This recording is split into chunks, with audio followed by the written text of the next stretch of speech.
I grew up in a little town called New Wilmington in Pennsylvania, a little Amish town. It was my mom, my dad, I've got 3 brothers and a little sister. My 2 older brothers started when they were little with baseball and just flew through and just did awesome from the very get-go. My one brother's nickname is Boomer because he was such a good hitter when he was little. So I just felt kind of inferior to my brothers.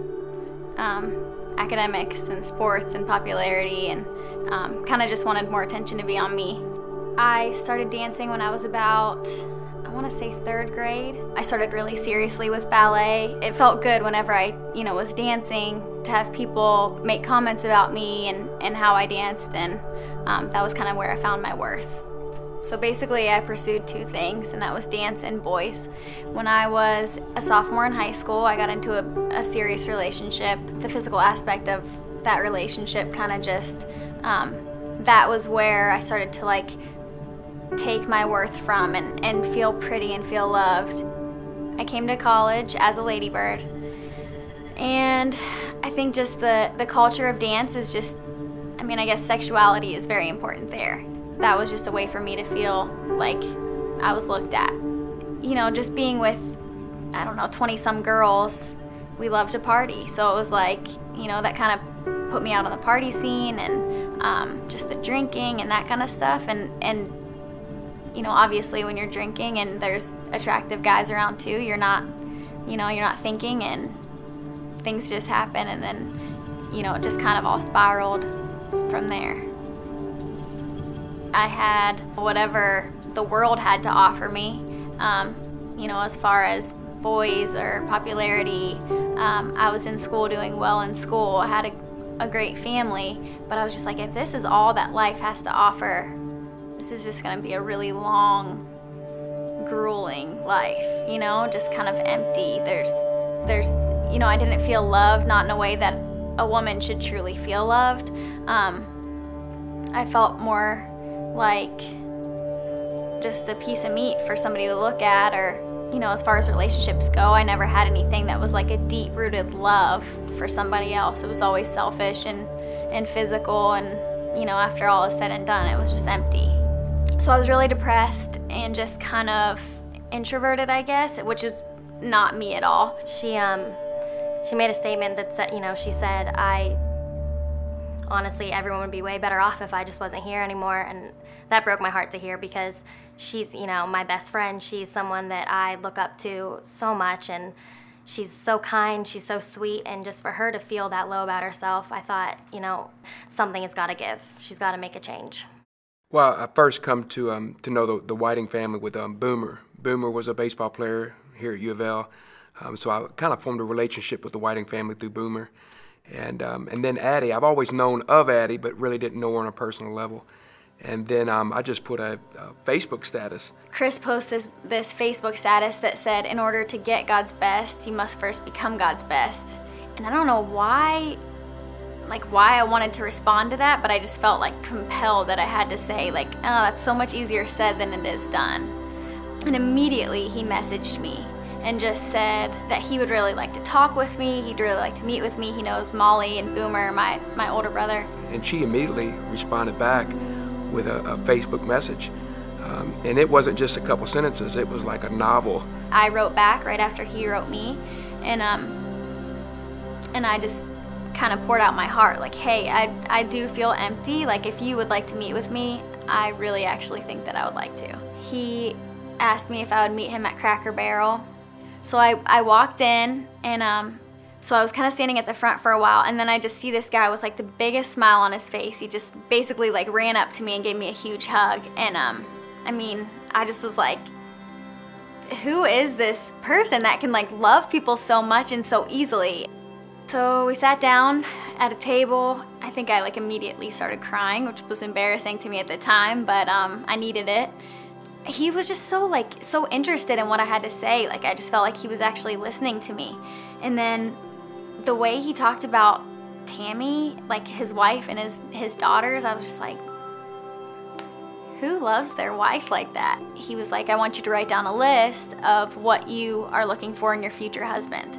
And then I want you to stick to that and not settle for anything less. He gave me just the FCA New Testament, and I went home and I was just like sitting on my bed, and I was reading the New Testament. I think it was something in Galatians, I think Galatians 5. After reading in Galatians, I just kind of put my head into my pillow and I cried my eyes out, and I just poured it all out to Jesus. I just asked him, take this life and do with it what you will. I wanted all my attention to come from him, and I wanted to be satisfied in him, knowing that he loves me without my crop top, without my point shoes, without all the makeup and hair. I just wanted him. That's it. And then immediately from that point, she was changed. It was a transformation that happened in her life. And I think immediately when she started living this Christian walk, there were a lot of people that were kind of skeptical. They were kind of reluctant and kind of stand back, because Addie had spent most of her life trying to get people's attention. So a lot of her family members, a lot of her friends really just said, hey, this is the Addie. Immediately the posts on Facebook started. There was constantly, Bible verses almost every hour, and I just thought, Addie, this can't be real. But now I see it in her. She lives and breathes the Holy Spirit, and it's just an awesome thing to see, and I'm very, very proud of her. I was just ignited with this fire that just couldn't be quenched. It seemed like I just wanted to read and read and read and read and get my hands on any resources I could to know Jesus more.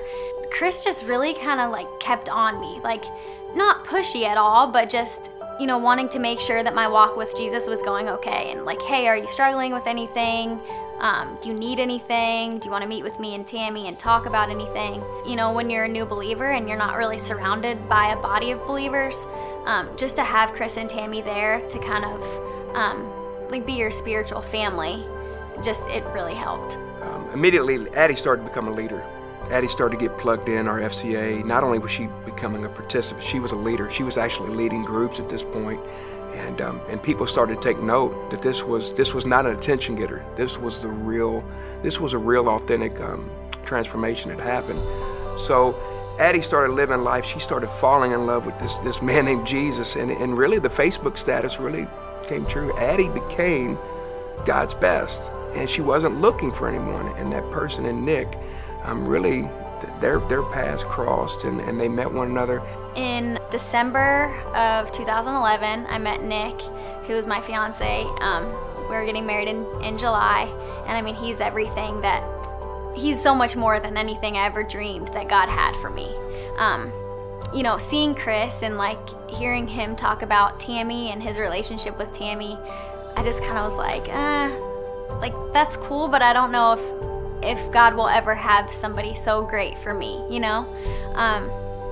And Chris is no, if you let God write your love story, I promise you, he'll give you the desires of your heart.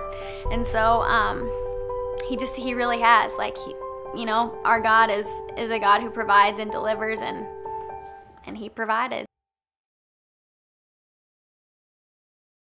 I'm originally from Sacramento, California. I grew up in Atlanta. I was back and forth from Atlanta to California since I was 2.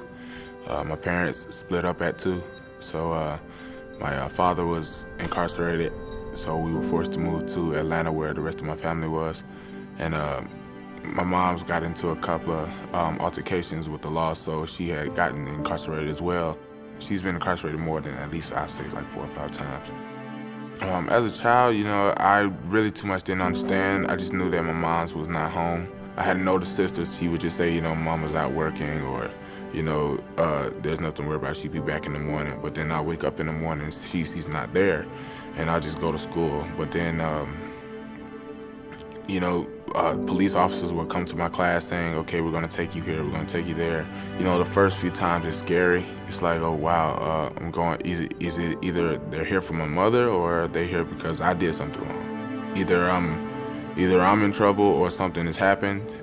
Somebody died, because the area that we stayed in was a pretty bad area. My oldest sister, she was in foster care before all of us was, because my grandmother could only take the younger ones. We all, after a while, they all split us up because foster homes couldn't take 4 children in their homes because they already had children in their houses, so they couldn't take all 4 of us. So they split me and my brother up, and they split my two baby sisters up. We couldn't really get the gist of, being a part of a family, because every time we would get to at home, something would go wrong, or funds wouldn't be the way they were supposed to. I'll say the longest that we've ever stayed in a home or a group home was probably not even a year, half a year. School became a problem. Friends became a problem. Social life became a problem. I didn't want to listen. I didn't want to, take in anything. I didn't want to take any help because I felt like I was doing it all on my own anyway. So it's like all of it built up into me. Like when I first got to this campus, I didn't want to talk to anybody because I didn't trust anybody. Trust issue was the main thing that I had to deal with. Lorenzo comes here and he has trust issues from the very beginning because mom is here, then mom is gone. Dad's never been here. So now immediately you have coaches that are trying to lead him, that they have his best interests in mind and they're trying to take him somewhere. But he's used to people coming in and coming out, coming and going. And it was a struggle for him at the beginning. We really collided and banged heads a lot when we first got on campus. The thing that was very difficult for him was taking hard coaching and the criticism that comes with it. I would shut down when they would yell at me or when they would try and pull me to the side. I never had a male figure in my life, so it felt like, who is this dude yelling at me? Who is this dude trying to, regulate my life? The first time around spring practice, I made a freshman mistake of tackling with my head down and kind of sent a very spine-tingling sensation down my back. Anytime there's a neck injury, you want to take top measurements on that. So the ambulance came out, they put him on the stretcher, put him in the ambulance, take him to the hospital. So immediately I got in my car and I followed the ambulance to the hospital. And I remember walking in once they got him a room and laid him down. I remember walking in and he was just downcast. And I remember walking in and saying, Lorenzo, is there somebody that can I call? Can I call a family member or somebody just to tell them that you're going to be all right? And I just remember him looking at me and saying, I don't have anyone that you can call. There's no one in my life that you could call. And immediately my heart just sank. And I remember just taking one of the Post-it notes that were just right there on the desk. And I remember writing my number on that Post-it note. And I remember putting on the phone and just saying, will you have someone you can call now? I told him that I didn't have anybody to call, so he gave me his number, and I felt like, okay, there's somebody actually out there that cares. I gave him a call afterwards, and he told me that he was praying for me. He was a chaplain for our football team and everything. Chris has a vibe to him that pretty much gets everyone going when they're down. It's like, because he's there to talk to you when you're down. He's there to talk about anything that's troubling you.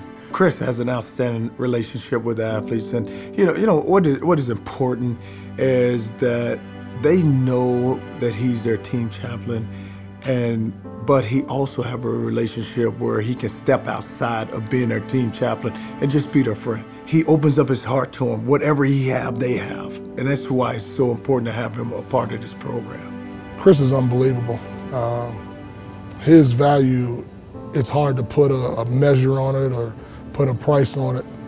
He's invaluable for what he provides to our kids as another avenue, another resource, another person that they can trust to go to.